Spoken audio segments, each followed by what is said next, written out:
Saudara, diduga ditipu oleh agen travel, sejumlah jemaah umroh diterlantarkan di Mekah. Polisi menyebut total kerugian dari seluruh laporan mencapai 100 miliar rupiah.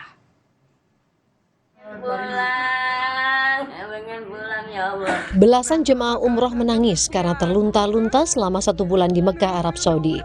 Mereka tak bisa kembali ke tanah air setelah agen travel lepas tangan mengurus kepulangan jemaah. Para korban lalu mengadu ke Konsulat Jenderal RI di Arab Saudi dan langsung ditindak polisi. Tak butuh waktu lama, Polda Metro Jaya dapat menangkap 3 tersangka, 2 diantaranya merupakan suami istri pemilik travel umroh PT Naila Safaah Wisata Mandiri yang melakukan penipuan.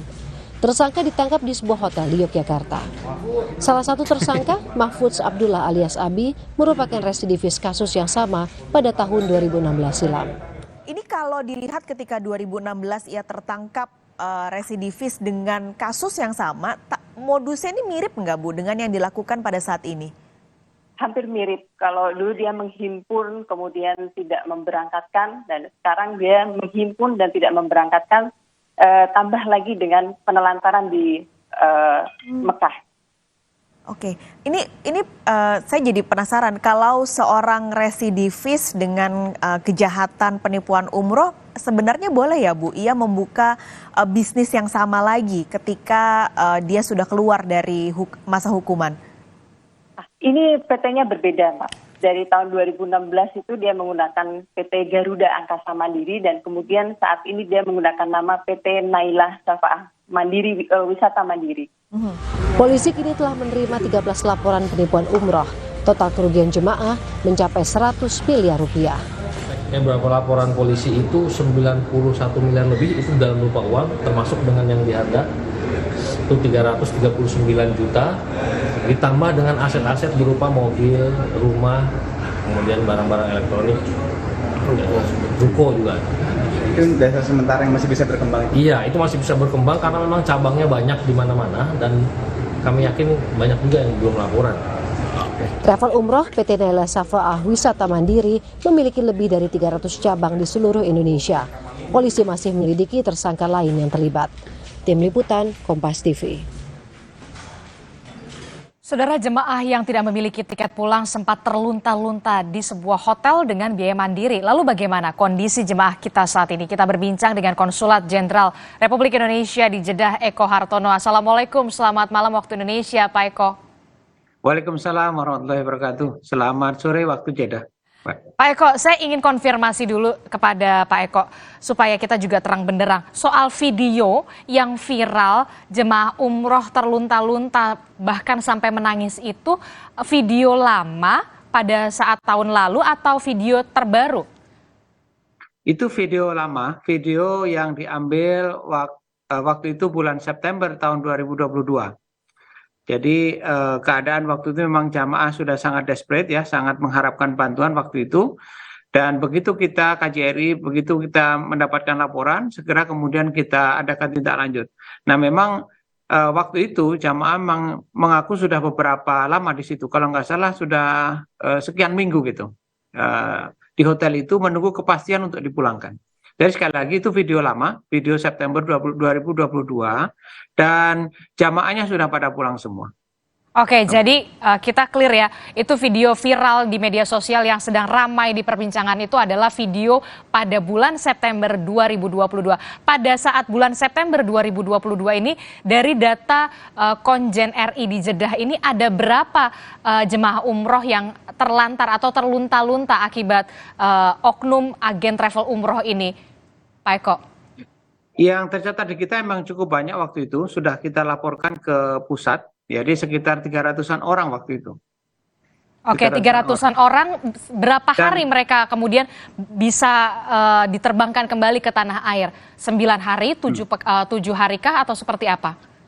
Nah, jadi yang 300 orang itu bukan terjadi pada satu masa seperti tadi misalnya bulan September, tapi itu sudah terjadi beberapa bulan sebelumnya. Yang dalam catatan kami itu sudah terjadi sejak Mei 2022. Jadi waktu itu sebelum haji ya. Itu sudah terjadi dan kemudian sudah kita tindak lanjuti. Waktu itu dalam catatan kita ada 25 jamaah umroh yang kemudian bernasib seperti itu. Artinya ditipu ya, karena kemudian tidak ada tiket untuk kepulangan. Nah, itu 25 orang waktu itu pada tanggal 24 Mei 2022. Nah, kemudian ada lagi kejadian dan kemudian sampai kemudian bulan September itu yang kemudian viral. Jadi kalau kita hitung total, perkiraan kami, hitungan kami itu mulai bulan September sampai mulai bulan Mei maksud saya, sampai kira-kira September itu sekitar 300-an yang merasa tertipu seperti ini. Oke, jadi dari bulan Mei 2022 sampai bulan September 2022, ini tercatat dari Konjen Republik Indonesia di Jeddah ini ada 300 jemaah umroh yang terlantar atau terlunta-lunta. Ini apakah dari travel agent yang sama, Naila Shafa'ah Wisata Mandiri, atau berbeda? Oh tidak, ada beberapa travel, jadi bukan satu travel ya, ada beberapa travel yang memberangkatkan mereka. Oke, dari KJRI sendiri seperti apa mendapatkan laporan berupa surat, telepon, atau seperti apa sampai akhirnya ini berhasil diungkap, KJRI kemudian memulangkan dengan proses pemulangan atau bagaimana? Ya, jadi biasanya kita mendapatkan telepon ya, pemberitahuan dari salah satu jamaah atau mungkin saudara atau rekan dari jamaah itu, apakah itu dari Indonesia atau mungkin juga warga yang ada di sini di Arab Saudi, kemudian segera kita tindak lanjuti. Nah, memang sayangnya dalam beberapa kesempatan itu setelah sekian hari mereka tertunda kepulangannya, baru kemudian kita mendapatkan laporan. Nah, jadi tapi prinsipnya segera setelah kita memperoleh laporan, kemudian segera kita tindak lanjuti dan kemudian kita desak para agen travel yang ada di Arab Saudi. Jadi kan pihak travel di Indonesia itu kan bermitra dengan pihak travel di Arab Saudi. Nah, setelah mereka pulang, setelah travel Indonesia itu pulang, perusahaan atau travel di Arab Saudi yang kita tekan supaya mereka segera memberangkatkan para jamaah yang sudah tertunda kepulangannya ini. Gitu. Oke, alasan mereka pada saat itu apa? Kemudian tidak bisa memulangkan para calon jemaah umroh?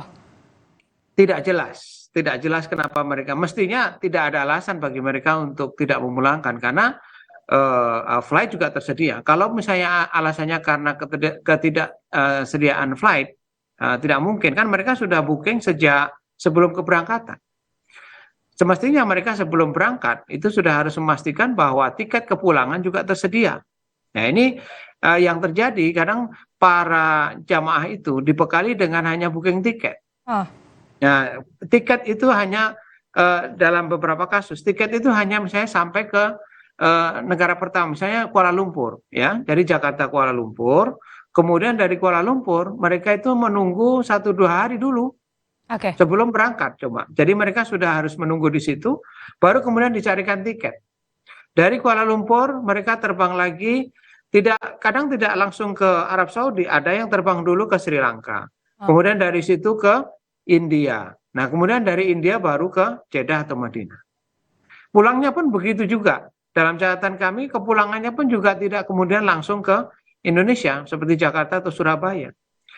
Lewat Kuala Lumpur lagi. Nah, ini saya kurang tahu nih, Kuala Lumpur mungkin dari teman-teman di instansi terkait di situ bisa juga nanti ikut menelisik kenapa kemudian lewat Kuala Lumpur ini. Banyak yang jadi Oke Pak Eko, kami ingin konfirmasi lagi sekali lagi, berarti saat ini KJRI bisa memastikan sudah tidak ada lagi calon jemaah umroh yang terlantar seperti yang viral di video di media sosial? Ya betul, sudah tidak ada, mereka sudah pulang semua.